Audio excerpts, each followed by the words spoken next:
एक जना कहले बारे नी जे हमरा बेटा के लड़का भइल बा तो तनिए दादी छठियार हो बिहान के आज गीत तनी गा दी तो गा दे तनी का करे के बा जन बुझाई तन गा दे तनी आ कम अथी कर लाइट करिया लोग सब्सक्राइब करिया लोग आ मैसेज भेजिया लोग जे हाँ दादी ठीक बा। चैत के रामा रमित रामचंद्र जगठन ले हो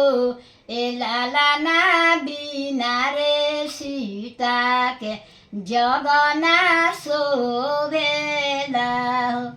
ए लाला ना बिना रे सीता के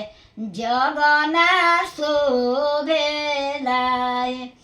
सब कोई फिरी फारी आइले चौकठिया धैले ठारी भइले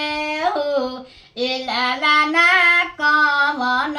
कमन बेराबाद में चित सीता के रे माना मन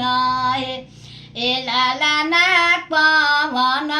पवन उपैया लागेला सीता के रे माना मन आगा आगा आवेला गुरुआ जी के ओकरा पीछा लक्ष्मण जी के हो ए लाला ना ओकरा पीछा आइले भगवान तो सीता के रे मानावन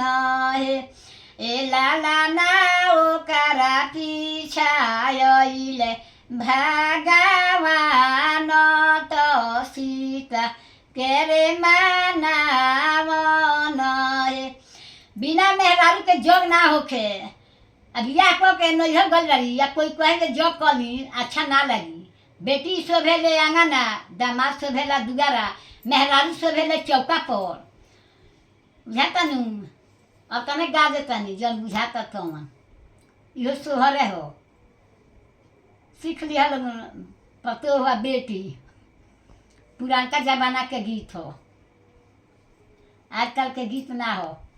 केहू के मुँह ना सुनले हो खबर तन तन गा देता नहीं गीत बा ना आ कबो याद पड़ल तो गा देनी कबो आधा याद पड़ी कबो सौंसे याद पड़ी जोर चेत के माने अपन एगो खड़ा करी ले तो गाइले आ हमरा सन आदमी निर्भय हो जाला मोबाइल में देख ले टीवी में तो कहले जे हम ही गीतवा गौले बानी आ ना तो कहले जे कौन गीतवा गौनी रे ये कौन कौन गीतवा का गौनी रे वीडियो बनावे वाला बेटा हमारे बना देता। लाइक करिया लोग सब्सक्राइब करिया लोगन।